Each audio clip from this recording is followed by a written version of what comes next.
Shut it. Don't say a word. The command came in a hiss, Jessica Phillips' palm sealing over Greyson Thompson Brinebs' lips before his confusion could form into sound, her body shaking as she pulled him down behind the kitchen island, the tremor in her hands betraying fear she couldn't hide while footsteps, heavy, deliberate, wrong, echoed through the hallway of his Coral Gables mansion. 30 seconds ago Gray had been stepping through his front door thinking only of silence and rest, never once imagining his early departure from the office would deliver him straight into an ambush. Who are these people? Why is his housekeeper of 3 years suddenly his protector? What danger is so immediate she's risking everything to keep him quiet? The answers exist, but not yet, because right now all that matters is the sound of those footsteps getting closer. Welcome back and thank you for choosing to spend your time here with us at Tales. Your presence means everything, and we promise this story will stay with you long after it ends.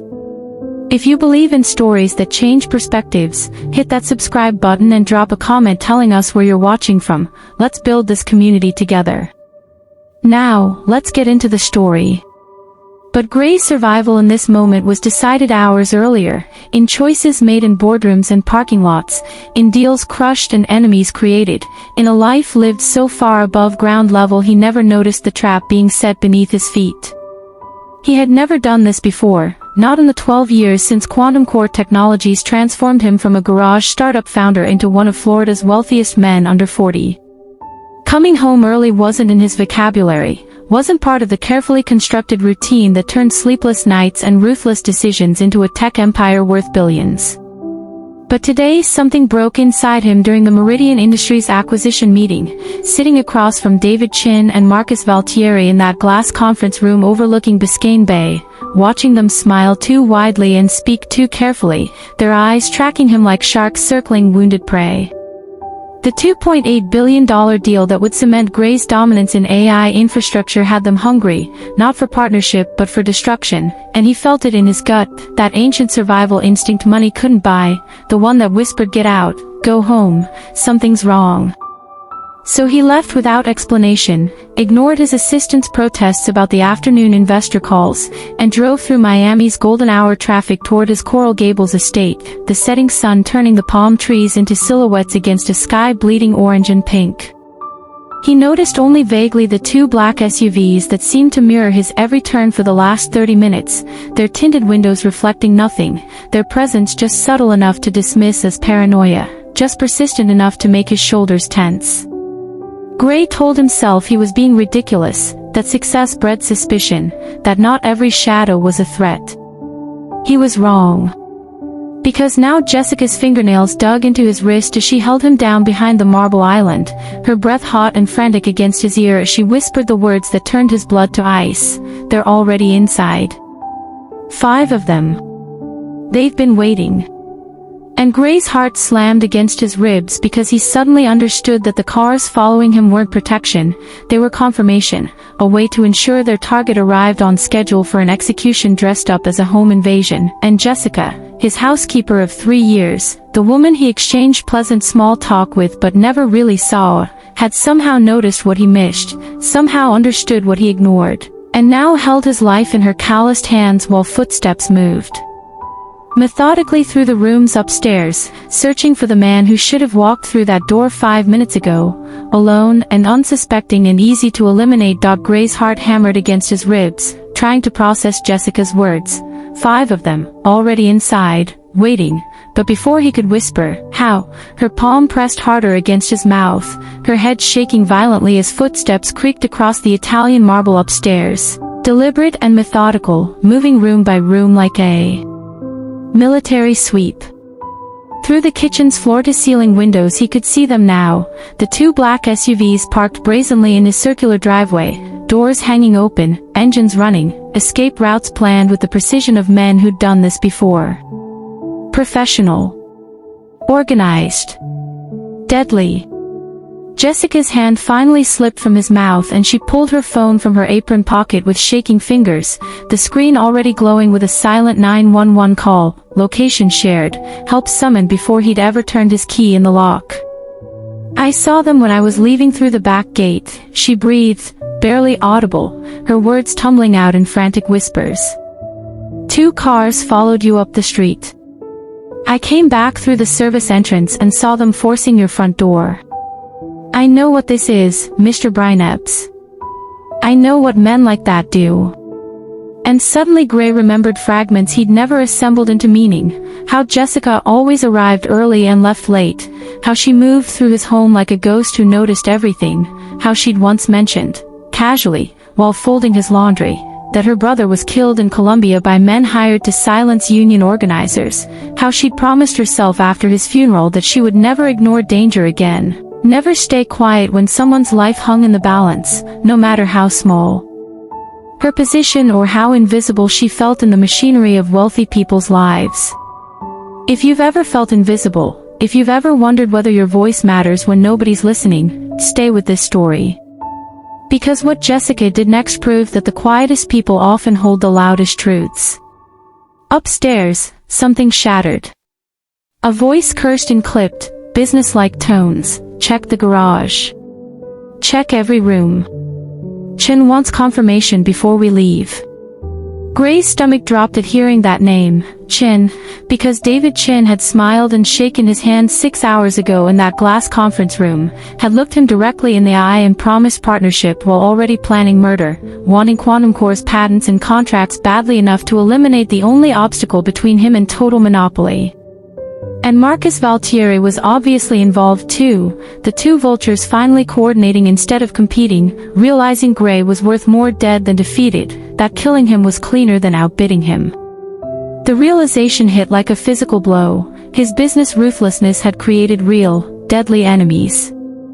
The deals he crushed weren't just numbers on spreadsheets, they were men nursing vengeance, competitors he'd humiliated in boardrooms now hiring killers to settle scores his arrogance convinced him didn't matter. Grey's mind raced through the possibilities. How many others wanted him dead? How long had they been planning this execution disguised as a home invasion? Jessica tugged his sleeve urgently. "We can't stay here." Grey's survival instinct finally caught up, his mind calculating exits and odds the way he calculated market strategies, but Jessica was already moving with purpose, pulling him toward the butler's pantry, a route only staff knew about, a path his arrogance had never bothered to memorize. She opened the hidden door to the wine cellar with practiced efficiency, and Grey followed because he had no choice, because the woman he barely acknowledged was the only reason he wasn't already dead. They descended into darkness, Jessica closing the hidden door just as footsteps entered the kitchen above. The wine cellar stretched into shadow, bottles worth thousands lining walls that suddenly felt less like a collection and more like a tomb. Muffled voices drifted through the ceiling above, discussing room clearing and time windows with the casual efficiency of professionals on a schedule. Grey's hands shook uncontrollably, adrenaline crashing into the brutal realization of how close he'd come to walking into his own execution. Jessica scrolled through her phone, checking the 911 status, her face illuminated by the pale glow. "Police are 8 minutes out," she whispered. "We just need to stay hidden, stay quiet, stay alive." Grey watched her in that dim light, really seeing her for the first time, the calluses on her hands from years of labor, the exhaustion carved into the corners of her eyes, the determination set in her jaw despite obvious terror. How old was she? Late 30s. He'd never asked. Did she have kids waiting at home? A husband? He'd never cared enough to find out. Above them, heavy boots crossed hardwood, opening closets with systematic precision. One assassin's voice drifted down, dark with humor, expensive taste for a dead man. Another voice, colder, focus. "We're on a clock." Radio static crackled, communication with someone outside coordinating the operation. Grey realized this wasn't just Chen and Valtieri, there was infrastructure here, lawyers and logistics and cleanup crews, a whole network built around making him disappear. This wasn't impulse, this was planned annihilation. His wealth meant nothing in this dark cellar. All his power reduced to hoping an $18 an hour maid could keep him alive. Jessica's hand found his in the darkness, squeezed once. Not comfort, just acknowledgement. "We're in this together now." Silence stretched between them in the darkness, punctuated only by the sounds of searching above, and Grey finally whispered the question burning in his mind. "Why did you come back?" His voice cracked with genuine confusion and awe. "You were already gone. You were safe." Jessica turned to look at him, really look at him, her eyes reflecting pain that transcended this moment, carrying the weight of a lifetime spent invisible, background, not mattering. "Because I couldn't live with myself if I didn't," she breathed, barely audible. "My brother, he wasn't just killed. He was abandoned." The story spilled out in fragments, rich men who employed him as security, who looked the other way when threats came because he was just staff, disposable and easily replaced. He died alone while powerful people pretended not to notice, and Jessica made a vow at his funeral that she would never stay silent again, never let someone die when she could warn them, no matter how small her position or how invisible she felt in their world. "You don't deserve to die just because you're too important to notice danger," she whispered. Grey felt something crack open in his chest, not fear, but shame. She was right. He'd been too important, too busy, too successful to see that the game he played had real consequences, that crushing competitors created real enemies, that dismissing the people around him as scenery meant missing the one person who actually gave a damn whether he lived or died. Maybe you know what it's like to be overlooked. Maybe you've been the person who saw danger coming while everyone else was too distracted to notice. If this story is reminding you that every voice matters, that invisible people see everything, then don't let this moment pass you by. Subscribe, because the truth of what happens next will shake you. Above them, radios crackled. Someone shouted about sirens in the distance. Footsteps scattered, panic replaced precision upstairs, the assassins suddenly realizing their window was closing. Rapid commands echoed through the floorboards. "Pack it up. Move. Now." Furniture scraped across hardwood, drawers slammed shut, the careful professionalism dissolving into chaos as sirens wailed in the distance, growing louder with every second. Grey and Jessica froze in the darkness, listening, afraid to hope this nightmare was ending. One voice snarled with frustration, "Chen's gonna be pissed. We had time." Another cut him off sharply, "We're done.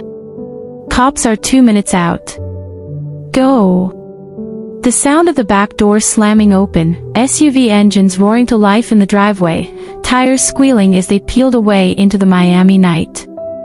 Then silence. Terrible, uncertain silence that felt more suffocating than the danger itself. Jessica checked her phone, fingers trembling. "Police are entering the property now," she whispered. "Securing the perimeter. We're safe to come out." But neither of them moved yet. Grey's whole body shook with delayed shock, his carefully constructed armor of power finally cracked open and bleeding. Jessica was crying silently, tears sliding down her face, the fear she'd never allowed herself to show during the crisis finally breaking through now that survival was certain. Grey realized she'd been terrified the entire time, but moved anyway, acted anyway, saved him anyway. He reached out, awkward and uncertain, and touched her shoulder. "Thank you," felt grotesquely inadequate for what she'd done, but it was all he had. Footsteps descended the stairs, official, controlled. "Miami PD. Is anyone in the residence?" Police secured the scene with methodical efficiency, taking statements while Grey and Jessica were led upstairs into the chaos of his violated home, drawers dumped, furniture overturned, evidence of a hunt that had been seconds away from finding its prey. The detective's interest sharpened immediately when Grey mentioned David Chin and Marcus Valtieri. "We've been building a case on Chin for months," one detective said grimly. "Corporate espionage, intimidation, but attempted murder. That's new territory." Grey gave his statement in a fog, barely processing the questions, his eyes constantly drifting across the room to where Jessica sat wrapped in a blanket, speaking to a female officer with quiet dignity. Paramedics checked them both, physically fine, emotionally shattered, while the scene wound down around them. Gray's lawyer arrived, breathless and panicked, called by his assistant. His security team followed minutes later, too late as always, everyone treating Gray like he was fragile, like he was the victim. And he was. But so was Jessica. More so, because she'd chosen this danger. Gray dismissed his lawyer, his security, his assistant with sharp gestures, then walked over to Jessica as she prepared to leave. "Wait. Please. I need to. Can we talk? Really talk?" Jessica looked at him with exhaustion and weariness. "Mr. Brinebs, I have to get home. My daughter." Gray stopped. "You have a daughter. 2 daughters. 7 and 9. My mother's watching them." And he realized he never knew. Never asked. Never cared. "Please," Gray said, and for the first time it wasn't a command. It was a plea. "Let me drive you home. It's the least I can do." Gray insisted on driving Jessica himself. No driver, no security detail, just the two of them, and his sleek Tesla felt absurdly out of place as they headed toward her neighborhood in Little Havana, where modest homes lined the streets with wrought iron fences and bright paint peeling in the Miami heat. Jessica directed him quietly, exhaustion evident in every word. Gray finally asked the question burning in his mind, "How much do I pay you?" Jessica hesitated. $18 an hour. 3 days a week. Gray did the math, roughly $28,000 a year. He spent more than that on car detailing. That's not enough. That's insulting. Jessica's laugh was bitter. "It's what housekeepers make, Mr. Brinebs." "Gray. Please. Call me Gray." Silence stretched between them as Gray struggled to articulate the enormity of what she'd done. "You risked your life. For someone who didn't even know you had kids." Jessica turned to him, something fierce blazing in her expression. "I didn't do it because you deserved it. I did it because killing is wrong. Because I won't be the person who looks away." The words landed like a punch. Gray realized his gratitude was almost offensive. She hadn't saved him out of loyalty or affection. She'd saved him because of her own moral code, one that had nothing to do with his worth as a person or a billionaire. They pulled up to a small yellow house. Through the window, 2 little girls were pressed against the glass, watching Jessica's daughters burst through the front door and threw themselves at their mother, their small bodies colliding with hers in desperate relief. She held them tight, tears finally falling freely, the fear and exhaustion she'd contained all night pouring out in sobs she couldn't control. Gray watched from the car, feeling like an intruder on something sacred, something his wealth had never bought him. Jessica walked back to the car, daughters clutching her hands, their curious eyes watching the stranger in the expensive vehicle. "Thank you for the ride, Mr. Gray." Gray reached into his wallet and pulled out every bill he had, maybe $800, and held it out. Jessica stared at it like it was a snake. "I don't want your money. Not like this. Please. For your girls. For lost wages. You'll need time off after tonight." Jessica took it slowly, carefully, her expression unreadable. "This doesn't make us even. You understand that, right?" Gray nodded, his throat tight. "I know. Nothing makes us even." Jessica studied him for a long moment. "You want to do something that matters. Stop treating people like furniture. Pay attention. See us." She turned and walked away, her daughters chattering questions he couldn't hear, and Gray sat in his car long after they'd disappeared inside. His phone exploded with messages, board members, investors, press, news of the attempted hit already leaking, Chen and Valtieri's lawyers already issuing denials.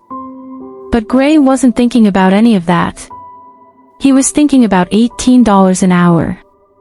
About 2 little girls who almost lost their mother. About a woman who saw him as worth saving despite everything. If this story reached something in you, if it reminded you that courage doesn't come from wealth or power but from choosing to act when it's easier to look away, then subscribe to this channel. Because stories like this aren't just entertainment, they're proof that humanity still exists in the cracks between indifference and greed. And maybe, just maybe, they'll inspire you to see the invisible people in your own life before it's too late. Gray made 3 decisions before he started the car. First, Jessica's salary was now $75,000 a year with full benefits. Second, he was reopening every case where Quantum Core had crushed smaller competitors, looking for people he could compensate. Third, he was testifying against Chen and Valtieri, consequences be damned. Because a woman making $18 an hour had taught Miami's most powerful billionaire what true power actually looks like. And sometimes it looks like a maid whispering, "Shut it. Don't say a word," while saving a man who thought he owned the world.